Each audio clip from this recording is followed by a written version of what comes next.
All right. Aloha, everyone, and mahalo for joining us for this really important stormwater management program forum today. This is a forum to get input on Maui's stormwater management program plan and for the island's national pollutant discharge elimination system program. And it's especially important for businesses in the impacted area because runoff from rain, wind, and wind, can create potential for illicit discharge of polluted runoff into the drainage system, which none of us want. But more importantly, or equally importantly, it can also cause a violation for your business. And so we want to understand these plans. We want to look at ways to give input. You'll learn today how this impacts your business and how to avoid potential violations. You will also be able to share your thoughts and feedback.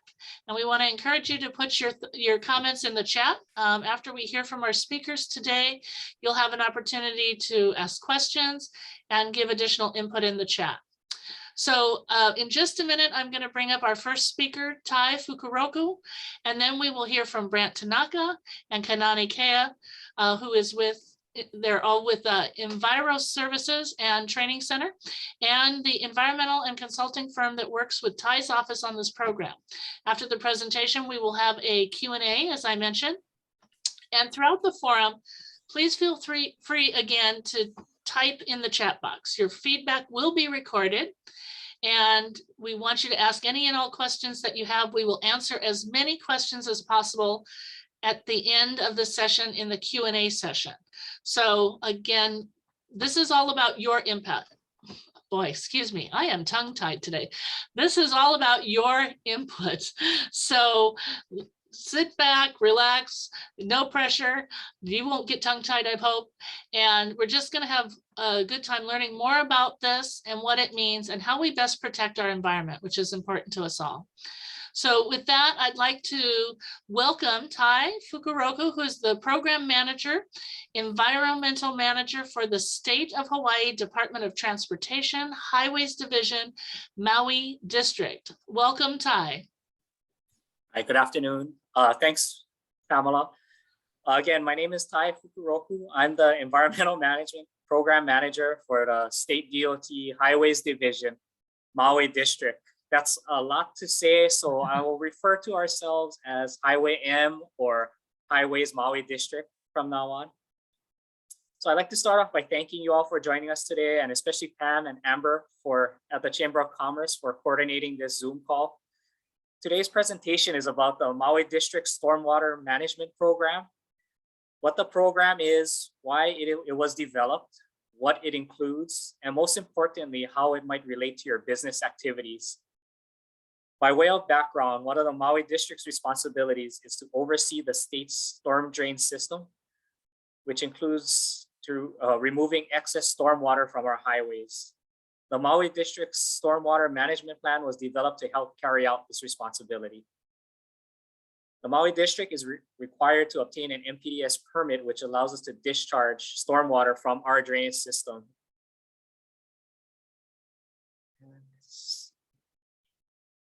And permit requirements include control measures relevant to commercial activities, especially for businesses located near the state's storm drain system. The stormwater management plan is updated periodically, and we're currently working on the next 5-year plan. The plan will be submitted to the State Department of Health in May, and sometime thereafter, we will conduct a formal public comment period, during which time you're all welcome to offer your input. However, because Maui's business community is an important stakeholder in this process, we also wanted to reach out to you in advance so we can be aware of the plan, make you guys aware of the plan, and have any opportunity to review the document and let us know if you have any questions or preliminary comments. I also want you to know that although businesses and government entities, including us, are subject to penalties for any illicit discharges, our strong preference is to work collaboratively together with the business community and the general public to avoid illicit discharges in the first place. We try to do this through public education and awareness initiatives, training programs, best management practices, and other proactive efforts. At this time, I'd like to turn over the presentation to couple of team members from Enviro Services and Training Center. ETC is an environmental consulting and engineering firm that's been heavily involved with the Maui District Stormwater Management Program, and they'll be sharing more information about the program and plan. So I'll hand it off to, I think Brant is going to talk first. Thank you, Ty, and thank you, Pam and Amber, for coordinating this. My name is Brent Tanaka. I'm here with Kanani and Julia. We are from Enviro Services and Training Center, and we, as Ty mentioned, we've been working with him in Maui District on their stormwater management program for several years now. We'd like to take a few moments to provide the context of why we're here, what we're doing, and how this may affect members of the Maui Chamber of Commerce. We'll be happy to answer any questions or comments right after this presentation. I know that it's being recorded and that the Chamber plans to distribute this more broadly amongst its members. So feel free to ask questions that you think you may have or others may have. We'll be happy to answer those. And again, thank you for all taking the time to be here in the first place. So Kanani, if you can share screen and let's see if yeah, we have a little presentation that we put together. So first of all, let me provide some background. You can slide over to the MS4 slide. Maui District, as Ty said, owns and operates what is called a Municipal Separate Storm Sewer System, or MS4 for short. The purpose at MS4 is for safety reasons to prevent flooding. The MS4 basically collects stormwater and transports it off of the highway and directs it to the ocean or other water bodies. Unlike sewage, stormwater runoff is not treated before it's discharged. Any pollutants such as trash, sediment, nutrients, or chemicals have the potential to be collected in this runoff and as a result impair water quality in our ocean. To address this potential for contaminated stormwater runoff, there are regulations that have been established at the federal and state levels that apply specifically to MS4s. At the federal level, the Clean Water Act establishes the basic structure for regulating discharges of pollutants into the waters of the United States. The Clean Water Act made it unlawful to discharge any pollutant from a point source, such as a MS4, into navigable waters unless a permit was obtained. The EPA's National Pollutant Discharge Elimination System, or as we call it, NPDES, the NPDES permit program is this permit. At the state level, the state is charged with implementing and enforcing the NPDES permit program. It requires entities like Maui District to apply for and obtain an NPDES permit that allows them to discharge stormwater into receiving water bodies. And this is what Maui District is undertaking now. The process to obtain the permit includes submitting what is called a stormwater management plan, which I will talk about in a moment. Have the DOH review that plan, provide the public the opportunity to review the plan, and to implement the plan once it is approved.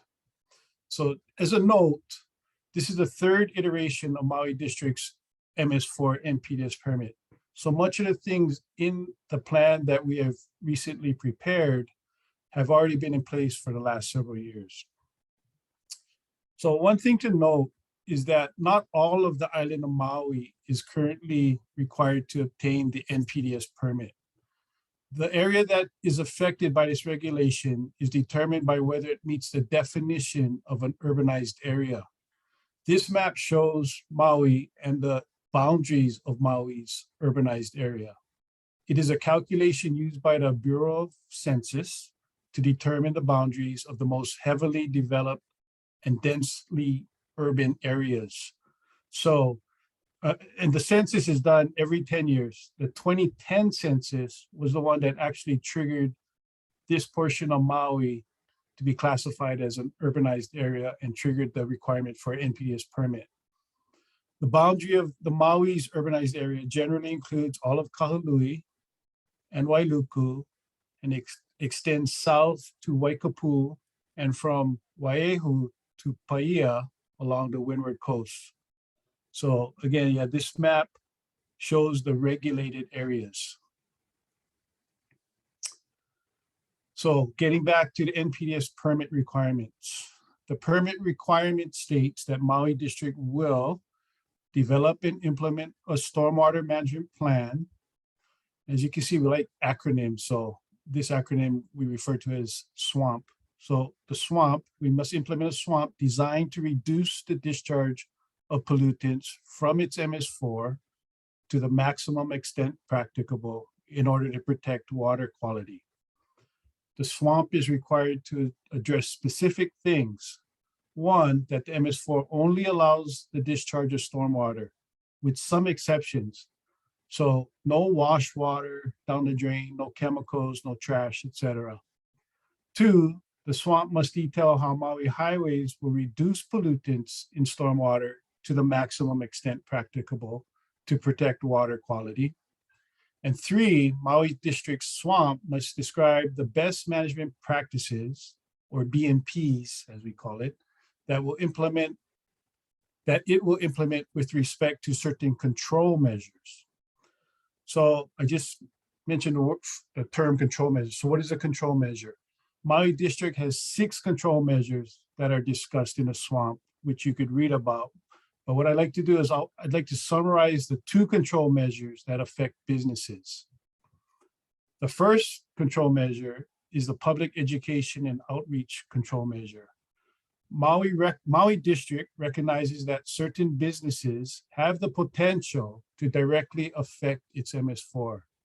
Thus, Maui District seeks to offer stormwater management education and resources to businesses through things like social media, a stormwater Maui website that it has set up, and things like newsletters being distributed to businesses and the general public.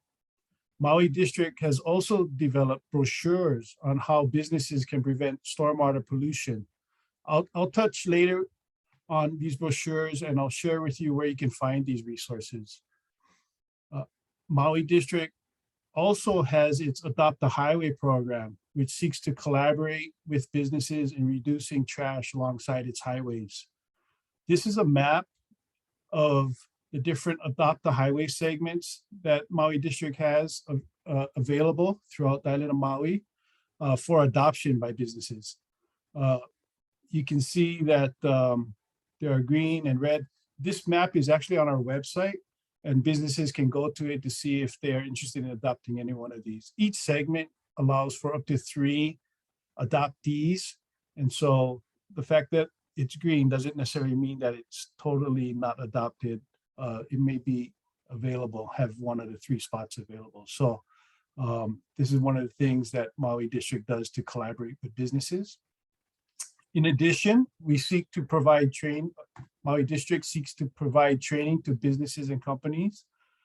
Notably, Maui District has partnered with the rest of the DOT to train contractors on construction stormwater management. In 2021, Maui District helped to host a virtual training event that included about 600 attendees. And we had construction stormwater experts from around the country who shared their expertise. We also seek partnerships with businesses. The Maui Ocean Center is one example of a successful partnership that Maui District has developed, where we provide hands-on outreach activities at the Maui Ocean Center for the general public. Also under the public education program is one of the most impactful things that Maui District does for businesses. Maui District conducts stormwater inspections at industrial and commercial facilities that are located adjacent to state highways that discharge into the MS4. Facility inspections are designed to educate businesses and reduce the potential for discharge of pollutants from these facilities. This particular activity overlaps with the second control measure that I'd like to talk about. And that second control measure is called IDDE, or short for illicit discharge detection and elimination. Illicit discharge means any discharge into the Maui District MS4 that is not composed entirely of stormwater. Maui District is required to establish rules, ordinances, or other regulatory mechanisms, including enforcement procedures and actions that prohibit non-stormwater discharges into its MS4. As mentioned, businesses have the potential to discharge pollutants into Maui District's MS4. So this particular control measure directly involves businesses. So we have a database that identifies those businesses that discharge or flow into Maui District MS4. It doesn't mean that these businesses actually discharge pollutants into the MS4. It just means that their stormwater runoff flows into the MS4. For these facilities, and in our urbanized regulated area, there are 72 of these that we've identified facilities. Maui District does some site research. We gather information regarding their TMK, existing plat maps or as-built that may exist. We determine whether there's any existing connection permits between that facility and the Maui District, and whether that facility has an NPDES permit of their own. So you can see here, the orange parcels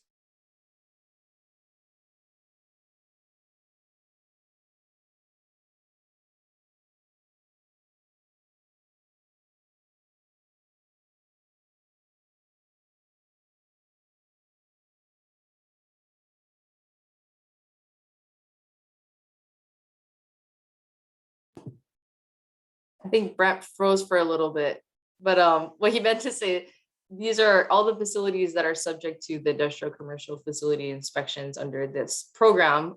So we highlighted them in this interactive map. This is posted through ArcGIS, so we can see actually all the facilities that would be subject to these inspections. Just kind of wanted to show a common one that I think everyone would be familiar with. So Queen Kahumanu Center kind of just shows what information that we track, and that would include, like Brent said, the tax map key or the TMK, the owner, the land area, the route that it discharges to, and even the watershed that is located within. So just kind of want to show this to everyone so that they can kind of see exactly which facilities and businesses might be impacted. If you zoom out, kind of will show just which areas exactly those are located. And you can see that they're located along the state highways. So very specific, only about 3 in Pu'ia town. We're kind of moving on to the IC facility inspections, talking a little bit more about what that looks like. So Brent mentioned that, the intent is really a stormwater education and awareness standpoint. That's the approach that our inspectors take and that Maui District takes. And it's basically to educate these businesses about the ways that they can reduce the discharge of pollutants to the MS4. Essentially, our inspectors will determine the facility's risk based on their operations. So we understand that a lot of businesses do have limited operations based off if they're industrial, commercial, and that's taken into account when we do, decide if they are subject to these IC facility inspections. During the inspections, we distribute activity-specific educational materials. So depending on the activities that a business will conduct, we'll distribute different types of educational materials. Those are made available both electronically and both physical hand copies as well. And then during the inspections, when we're on site, the main points that we do try to inspect during the inspection, we look for any discharge points to the MS4. That could be either a direct connection to the MS4, or it could be if they sheet flow to any of our storm drains. We're going to look at those just to see what kind of stormwater sheet flow is coming off of the property, and if there's any potential pollutants from the areas and activities that they have on site. Like I mentioned, we look at the facility operations. So that's also takes, we just want to see exactly what's going on at the site, what potential pollutants might be at risk to be discharged to the MS4. Any storage areas, material storage areas are the main concern, as well as landscaping areas, especially if those might be exposed or disturbed landscaping areas. And then we also look at good housekeeping practices. Good housekeeping practices are like dry sweeping instead of washing, making sure that dumpsters are closed, just those type of things, also called BMPs that might be implemented on site. After the inspection is conducted, our inspectors from Maui District summarize all of the inspection findings in a formal report, and that's provided to the property owner following the inspection. And that's usually provided in an electronic email copy to them. Like I said, we definitely take the public education standpoint when we're conducting these IC facility inspections. So we really want to work with the businesses to make sure that we're educating them about what stormwater is. This is, a fairly new thing for Maui, and we understand that it's important to just make everyone aware of how their operations might be impacting stormwater, if it does at all. Nani, that's awesome. Thanks. Oh, thanks, I Brad. should have stayed quiet the whole time that you finished, but sorry, everybody. I got frozen out. I That's apologize. okay. But okay, I've been following. So like Kanani said, we do the site inspection and again, this is where kind of businesses get directly impacted, right? Because we take some time away from their business to walk with them around the facility and inspect. But this here pictures an example of it's very simple, what we're looking for, just best management practices to help prevent the discharge of pollutants from their site. So in this case, one of the common things we see is dumpsters. So dumpsters, what we like to see, what's considered a best management practice is that they have a cover and that they're covered so that one, trash does not fly out, and two, there's no corrosion at the bottom of the dumpsters that lead to leaking and then a flow of whatever might be in there into the storm drain. And then the picture on the right is just showing secondary containment. So if a facility has drums, barrels, liquids, it could be cooking grease, it could be motor oil. Best management practices in that case would be simply either putting it into a secondary containment so that it leaks, it is contained, or moving it undercover. So again, we're not talking about high level difficulty type of activities. It's very simple and common for these businesses. So again, once we finish up with the inspection, as part of our effort for education, we'll have on-site debrief with the facility representative. This is the part where we share what we think is good, what needs improvement. Again, very educational, very friendly. There's no harassment or negativity involved. It's just a discussion and educational effort. We then go back to the office, we enter information into a database, and we prepare a report with photos to document the inspection. This is an important part of Maui District being able to document its own efforts for its own permit compliance that it shares with Department of Health. The report is also provided to the business, so everything is very transparent. So enforcement, if Maui District observes a lack of BMPs or an illegal connection, and just to be clear, a connection is, so an example of a connection would be in a parking lot of a shopping center, let's say, and that parking lot needs to have a drain. That drain needs to go somewhere. Sometimes facilities ask to connect to Maui District's MS4 so that it can prevent flooding on its own property. That facility is required to just have a permit by the Maui District to allow for that connection. So without that permit, it's considered illegal connection, and we work with facilities to get it properly permitted.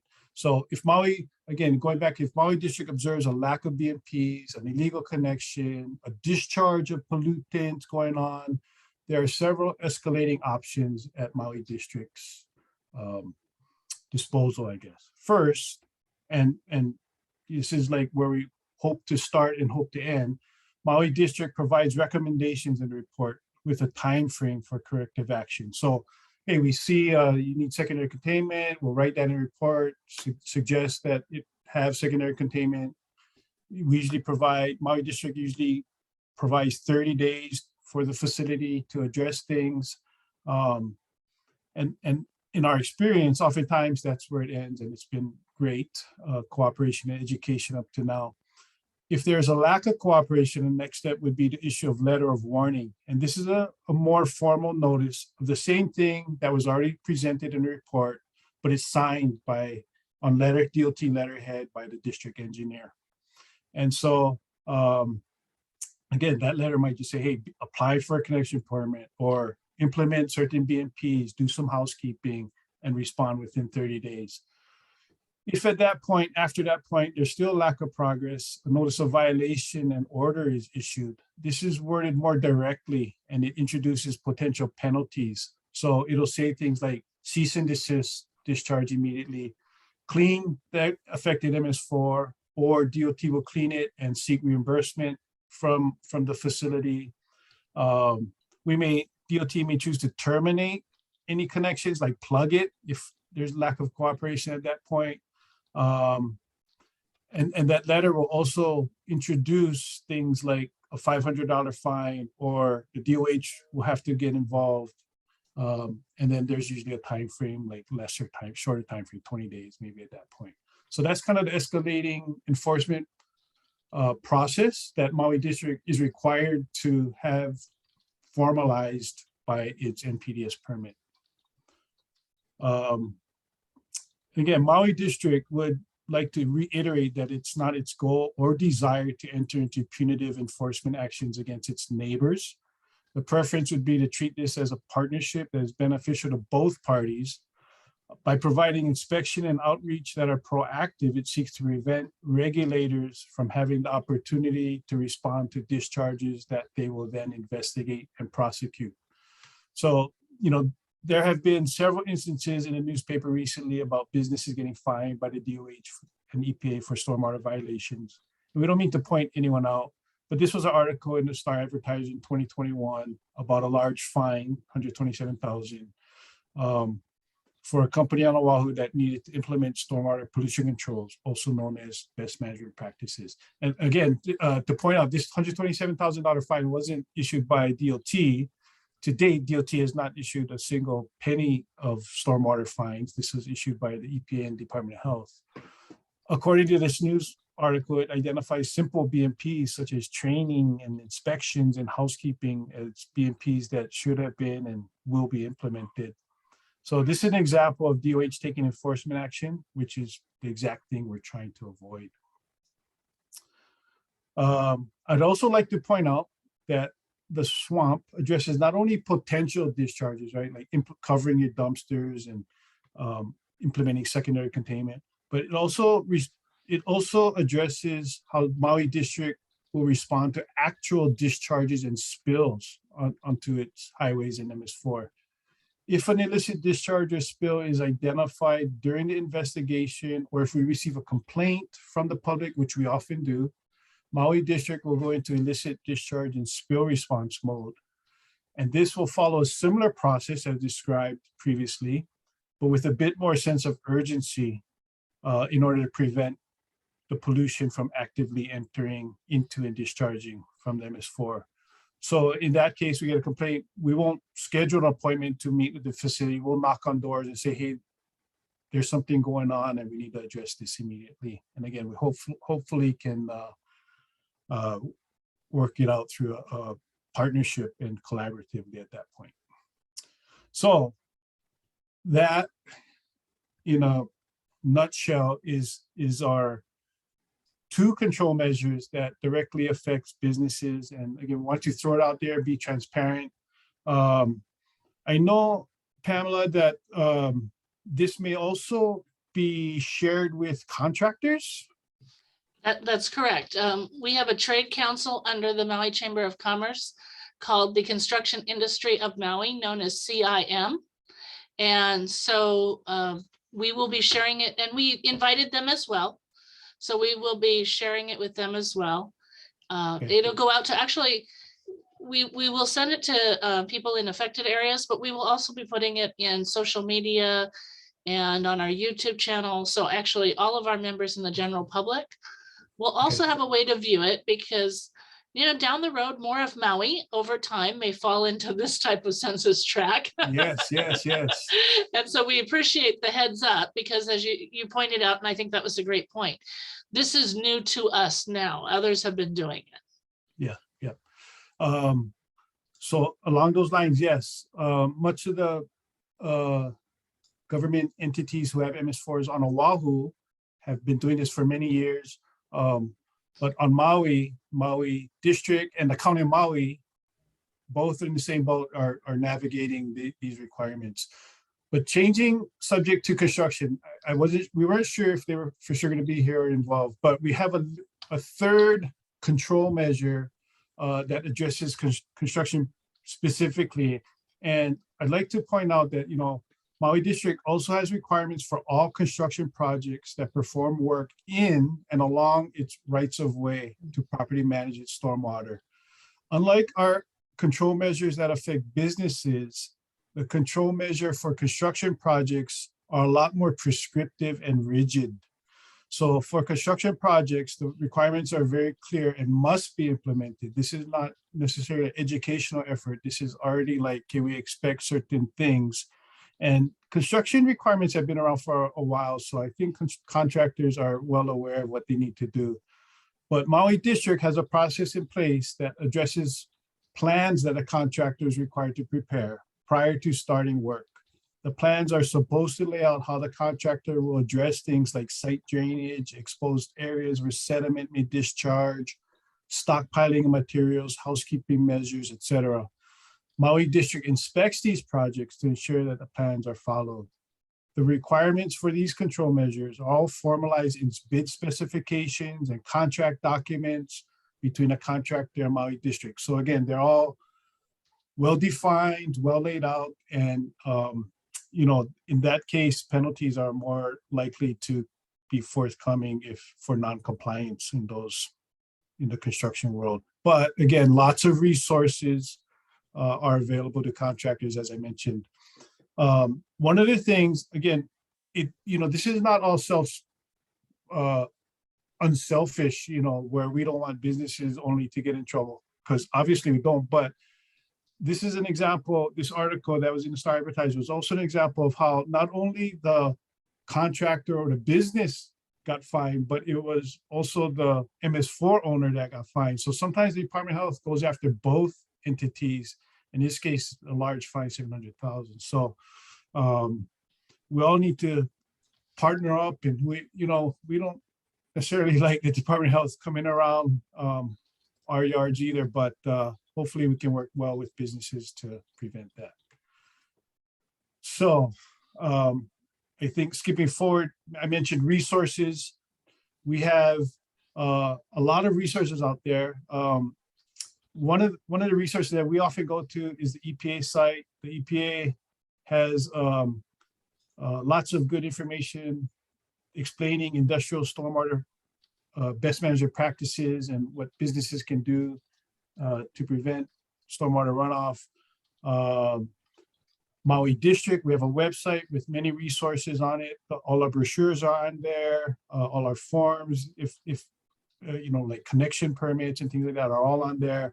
And then even the County of Maui, again, has a website that shares brochures, has brochures available for businesses and contractors. So there's a lot of resources out there for everybody. And we want to continue to make those readily available.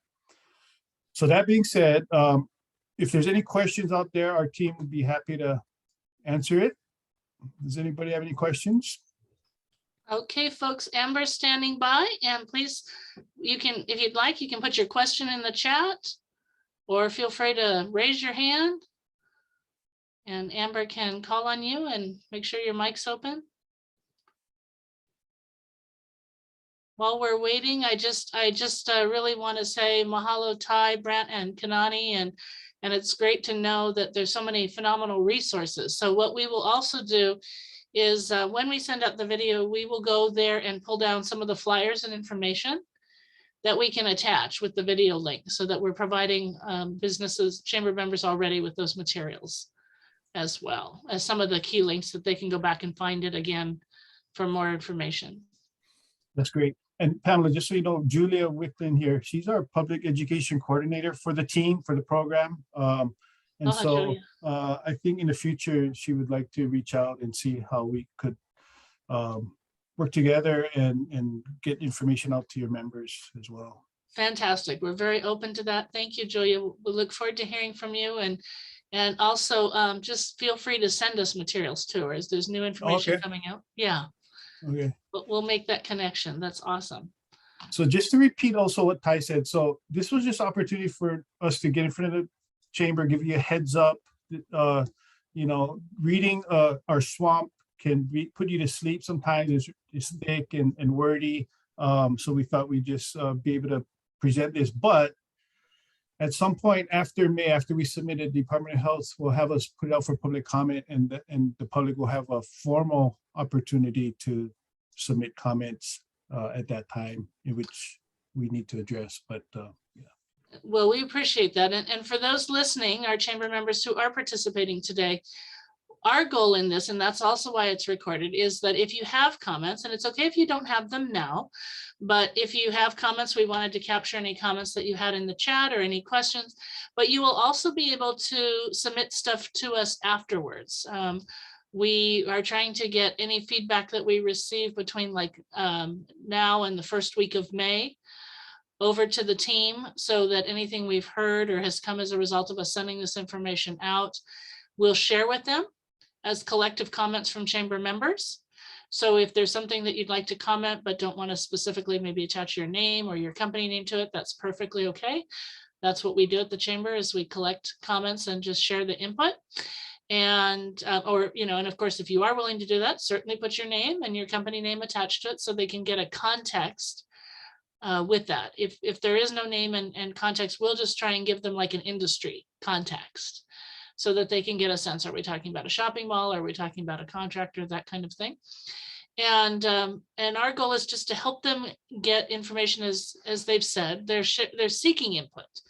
And the best thing we can do is share input in processes like this, especially when they're new, so that we can fully understand them or share any concerns so that those putting the planning together can better understand us and some of the challenges we face that maybe haven't been considered. But I don't see Amber, I don't see hands raised, or we did get a question. Yeah. Oh, good. Fantastic. Does installing permeable pavers for parking lots and low-speed roadways fit with the stormwater management plan? Yeah, okay. So David, thanks for asking that question. I can answer it.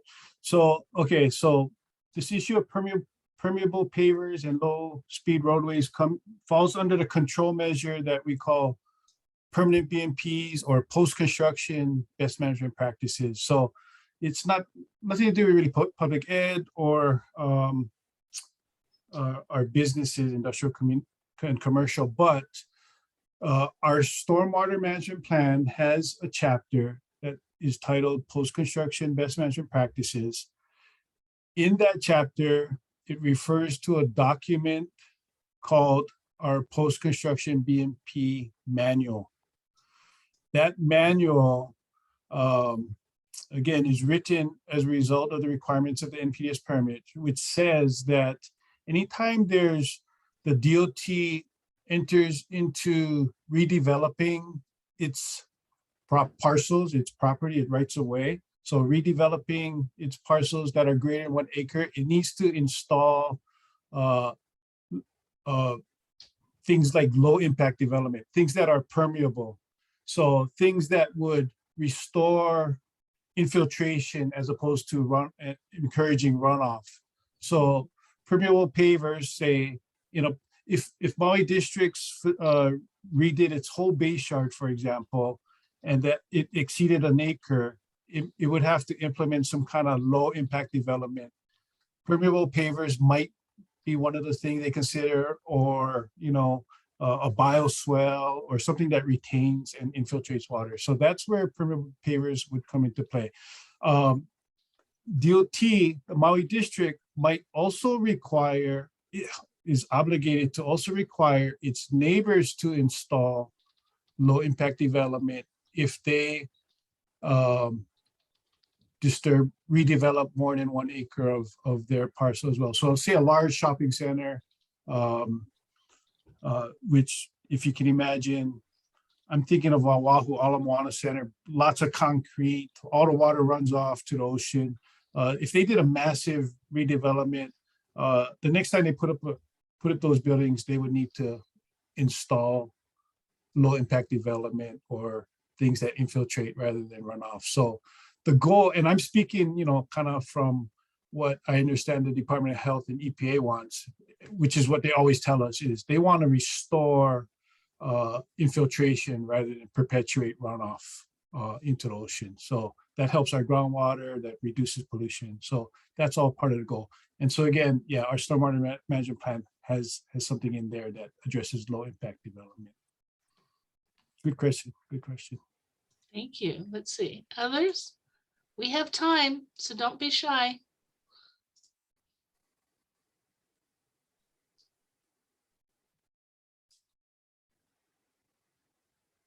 You see, we've got Tracy who's trying to connect to audio, so I'm not sure if he has a question or. Amber, are you seeing anything else? No, nothing else at this moment. Okay, well, folks, I just would really like to say a huge mahalo to Ty, Brant, Kanani, to Julia for being here with us, to Luli for presenting this opportunity for us to share this with you and to record it for members who couldn't be here. It's really important to understand the plan and why it's important, what they're trying to achieve, helping to educate businesses and helping businesses comply. And understanding potential enforcement if compliance isn't achieved. But of course, what we saw today are many layers of how they're trying to work with businesses so that we can put things in place and compliance will be easier to do. And we thank you, David, for the question. That's very helpful. So we will just wish everybody a wonderful afternoon and say ahoy ho, but feel free to again contact us at the chamber if you have more thoughts. And we'll be getting this information along with some of the other resources out to everybody who participated and to our broader membership. Mahalo, everyone. Thank you Sounds so good. much. Thank Thank you, you. everyone. Thanks for your Thank time. you, Pamela. Thank you everyone Aloha. for attending. Thank you. Thank you. Aloha.